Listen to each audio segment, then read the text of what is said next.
Alors ça se voit peut-être à nos visages. Il est un peu plus de 5 heures du matin, et si on s'est levé aussitôt, c'est à cause ou grâce à cet homme, Eric Tritz. C'est quoi ton métier? Aérostier. Et quand on est aérostier, on se lève toujours à la fraîche, comme on dit? Voilà, exactement. Ouais, mais c'est... Et pourquoi? C'est juste une question de sécurité pour profiter de la stabilité de l'air du matin.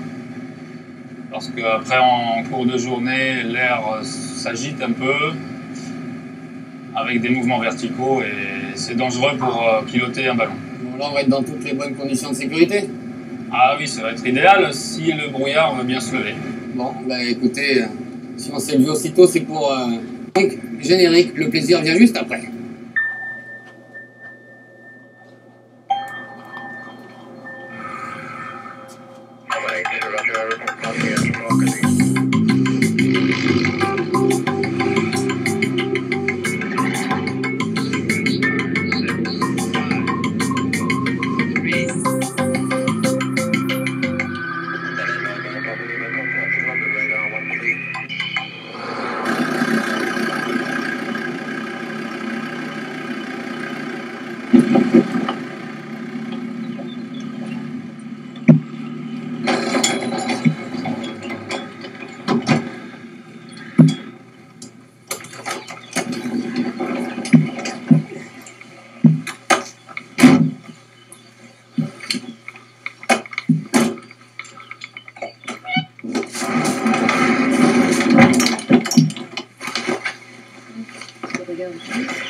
Bleu. Ouais, tant mieux. Bonjour à toutes et à tous, les plus perspicaces d'entre vous auront compris, nous allons vous offrir un vol en montgolfière, un vol avec même 2 montgolfières aujourd'hui dans Carnet de vol. Mais comme pour toute activité aéronautique, on regarde d'abord le ciel pour savoir si la météo est avec nous. Bonjour, météo France Vagnac, c'est Juliette Papagolf à Saint-Martory. Bon, le brouillard ici semble se déchirer localement, là où nous nous trouvons. Est-ce que vous avez des images satellites qui montrent une amélioration régionale au lieu d'être locale?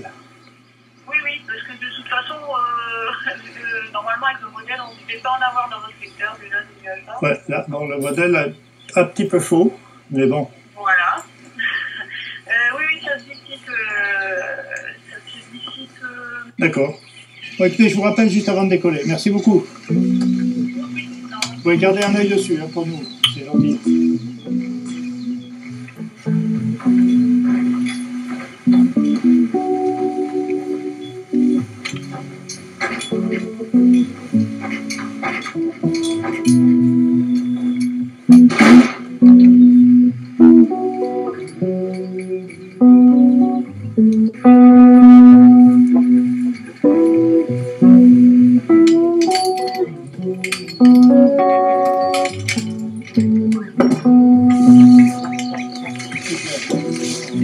Eric, c'est long le travail de préparation pour préparer un ballon?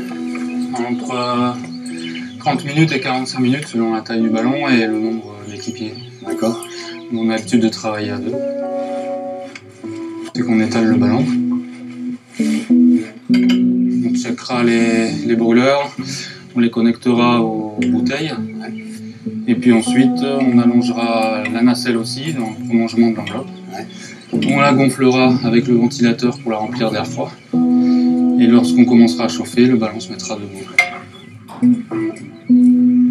Est-ce qu'elle t'a dit exactement là, au niveau du brouillard? C'était dans Vallée de Garonne? Là, c'était partout ici, là. Tout autour.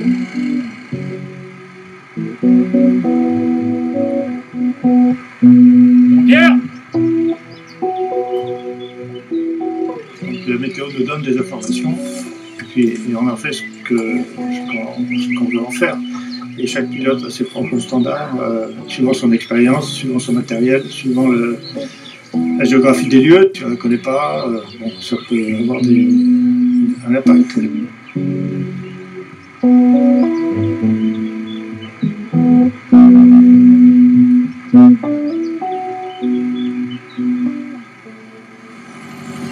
Et par contre, quand Eric va utiliser les brûleurs pour chauffer le ballon à l'intérieur, là, on reculera un petit peu.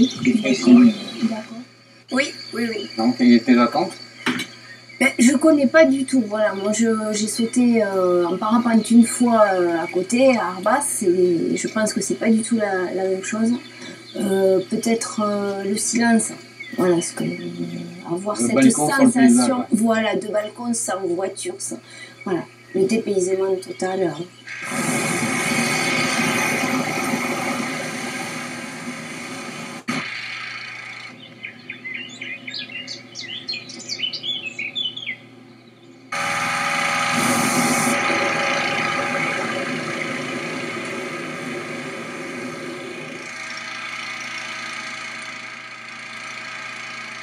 Là, on chauffe beaucoup dans cette phase parce qu'il faut monter le ballon en température.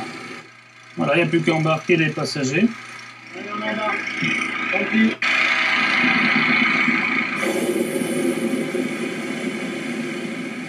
C'est quelle taille le ballon là? 6000 m3, 25 mètres de haut. 25 mètres d'eau, une cathédrale de tissu. Hein. Voilà.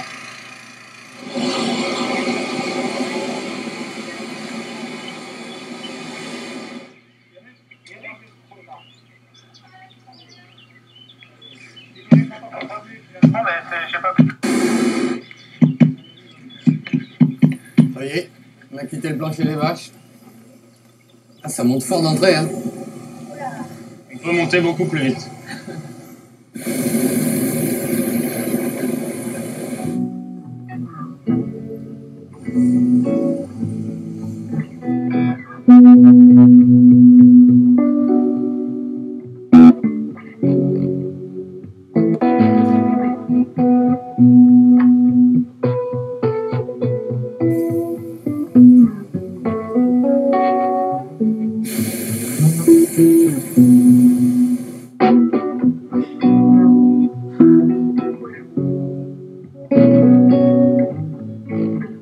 Pendant qu'Eric est en train de régler la synchronisation avec le deuxième ballon, je vous propose d'aller à la rencontre d'un des fabricants français installés à Annonay, c'est en Ardèche. Regardez.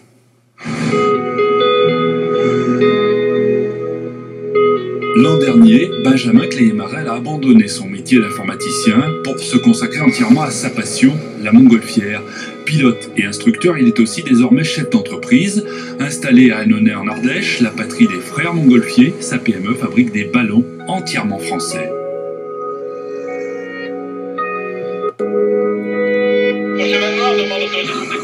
Je pense pas qu'on puisse bien gagner sa vie en faisant du ballon, donc c'est avant tout une passion et puis un gros challenge parce que on repart de zéro, on repart de rien et il faut tout reconstruire petit à petit, brique après brique, donc c'est beaucoup de travail, de longue haleine, les choses se font doucement, lentement, donc il faut savoir être patient et faire les choses quand elles arrivent.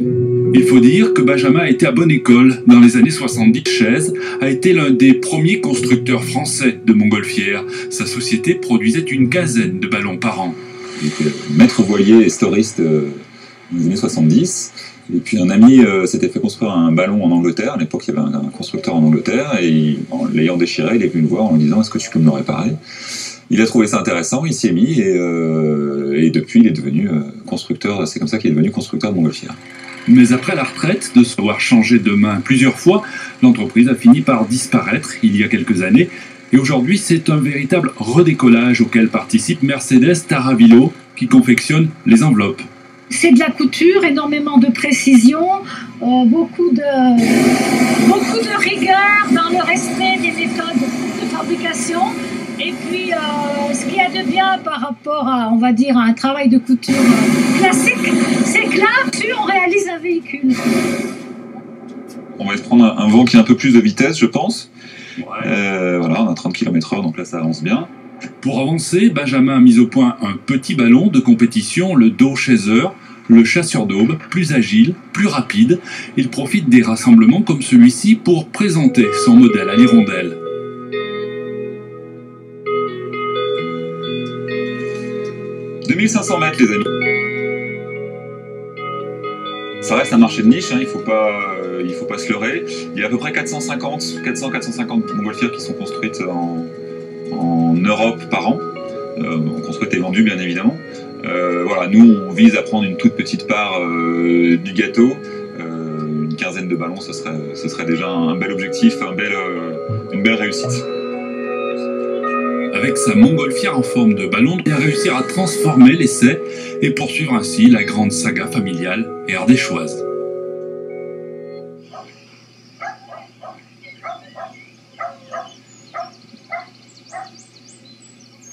Ça, c'est la vallée de la Garonne. Voilà.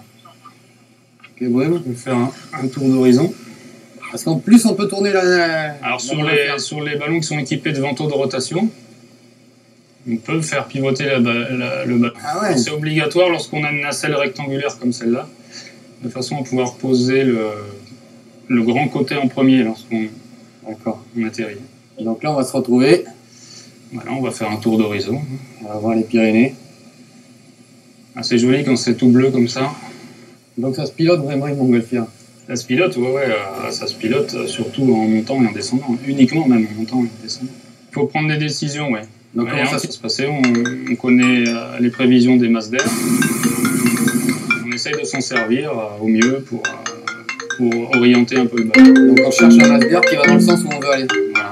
Parfois on n'a pas le choix, on essaie toujours la même direction, que ce soit au sol ou au-dessus. Là on a le choix, donc on monte. Est-ce qu'il n'a pas réussi à faire l'autre montgolfière, si j'ai bien compris? Ouais, lui, il est resté un peu trop longtemps en bas, donc il s'approche plus des couches basses de nuages. Et il préfère pas prendre le risque de monter.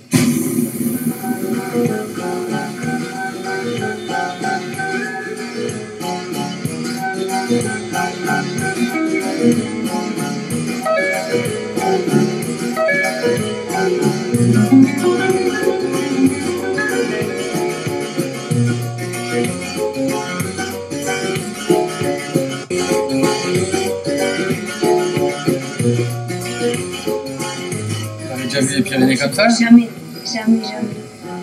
C'est apaisant, c'est cette mer de nuages là.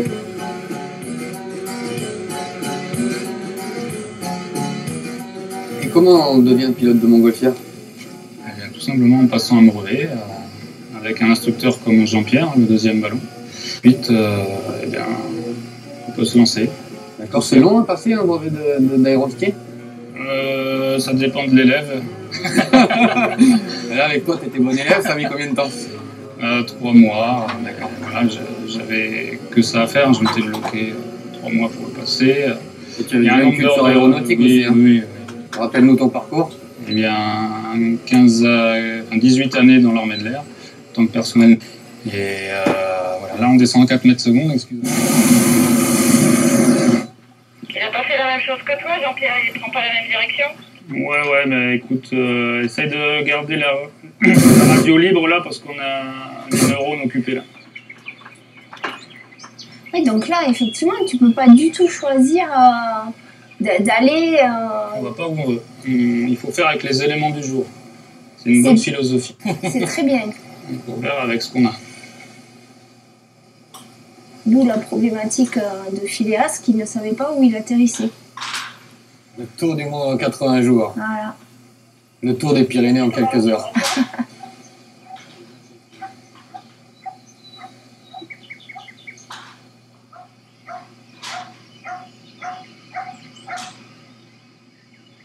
Alors Florence? C'est liberté et le mot c'est zen attitude. C'est totalement. Je pensais pas à ce point. Pour une fois, voilà, je suis en haut et je regarde pas la montgolfière passer au-dessus de ma maison. C'est merveilleux. On a l'impression de laisser vraiment les problèmes au sol et là on est quelqu'un d'autre. C'est un rêve d'enfant, c'est... Les gens qui le font coucou. Voilà. Bonjour madame. Ah, là aussi. Ça va? Wouh.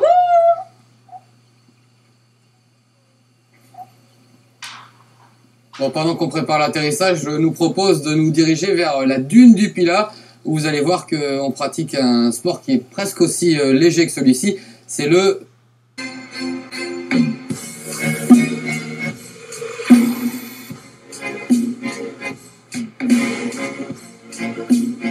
Alors, simplement, quand je te dirai, il faudra se tenir au niveau des écarteurs, non pas tout simplement pour équilibrer, ça fait comme en moto, il faut essayer de stabiliser les mouvements. J'accélère la voile, hop, je la freine. Ça, c'est ce qu'on appelle les mouvements de tangage. On fait un petit peu la balançoire, là, ça avance, ça s'accélère un petit peu plus. Voilà. Je vais juste gonfler un petit peu la partie demi-aile droite, et ça me permet de positionner l'aile. Ce genre d'activité, il faut quand même passer par une formation.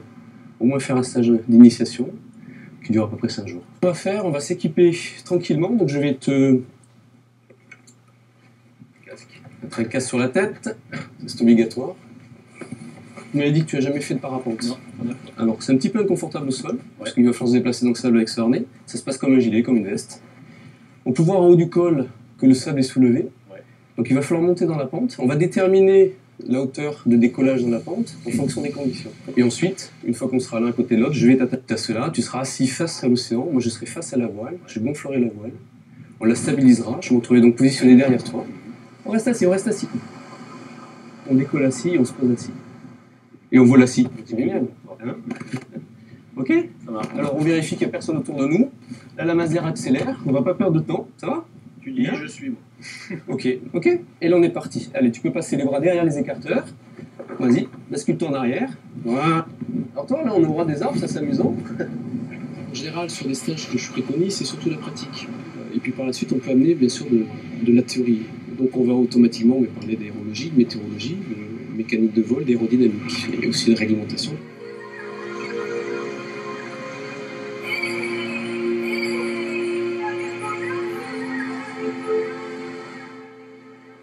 Je pense qu'on a le devoir de parler quand on fait du parapente, mais je pense que c'est important. Tu lèves un petit peu les pieds, on va se positionner face au vent. Voilà, on va se poser tranquille. Et je vais affaler la voile sur le côté. D'accord? Voilà mon cher Hugues. Ça t'a plu? Ouais.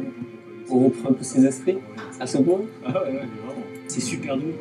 Si, lié sans doute au relief, au fait qu'il y ait des courants ascendants, etc. Mais on est porté. Et puis bon, j'ai jamais vu un manège avec un vue pareil. Non, c'est magique.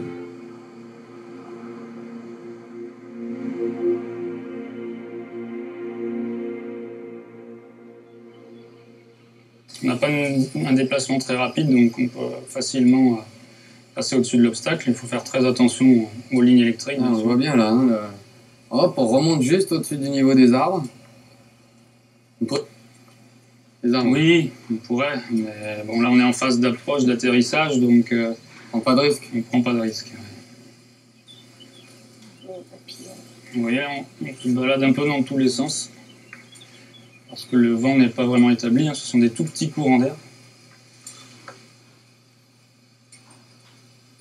On peut très bien. Donc là, la ficelle, ça sert à arrêter de monter ou alors à se mettre en détente chaud. Voilà. Par la soupape. Par la soupape en haut, et puis ça permet de diminuer la portance. Donc là, lorsqu'on chauffe un petit peu trop, qu'on veut arrêter sa montée, voilà, vous fléchissez un peu les genoux, et il va se poser tranquillement. Okay. On le maintient au sol. Voilà. Donc il n'y a pas de vent au sol, l'atterrissage est extrêmement beau, le ballon reste au-dessus de nous. On peut même le maintenir debout en le gardant chaud. Et là on est au milieu de nulle part quand même. Et maintenant c'est l'aventure qui commence pour de bon. C'est-à-dire qu'il va falloir que Colette nous retrouve, et puis qu'elle accède au champ. Qu'elle vienne nous chercher. On arrive à redescendre la remorque. Bon, après, on peut s'arranger un peu. Si on voit un champ juste à côté, que l'atmosphère est calme, on peut tout à fait tracter le ballon à 50 cm du sol. On va prospecter un peu et puis on verra, peut-être qu'on le fera tout à l'heure.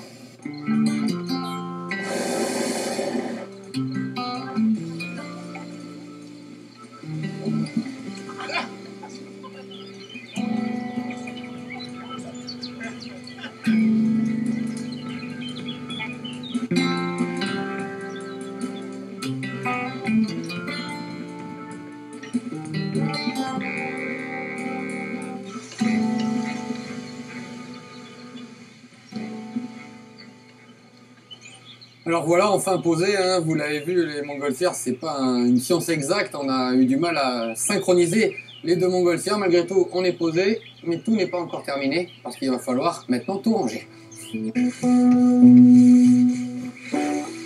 Voilà, maintenant on va commencer la partie sportive du vol, le pliage. Parce que autant c'est magnifique en vol, léger, voluptueux, qu'au sol c'est fou.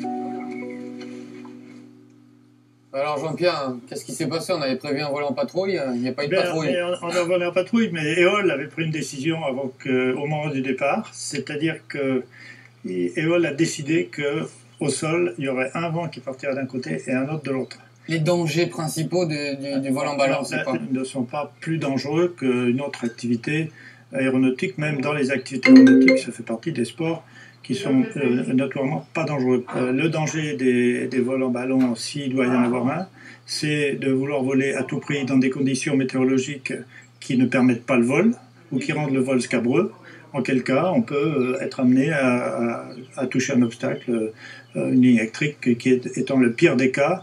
Et ça, il faut l'éviter à tout prix. Justement, vous êtes instructeur. Oui. Alors, quelles sont les qualités pour être un bon aéronaute et pas aérostier? Comme j'ai dit, aérostier, c'est les militaires. Les aérostiers, c'est les militaires. Les aéronautes, ce sont les pilotes de montgolfière. Il faut des gens calmes, il faut des gens organisés et rigoureux. Ça passe par là.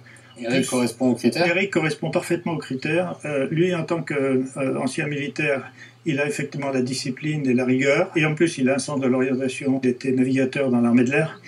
Donc, il a beaucoup des qualités requises pour faire cette activité. D'ailleurs, c'était mon premier élève. Donc, je suis très fier de lui et très content. Merci. Voilà, je vous en prie.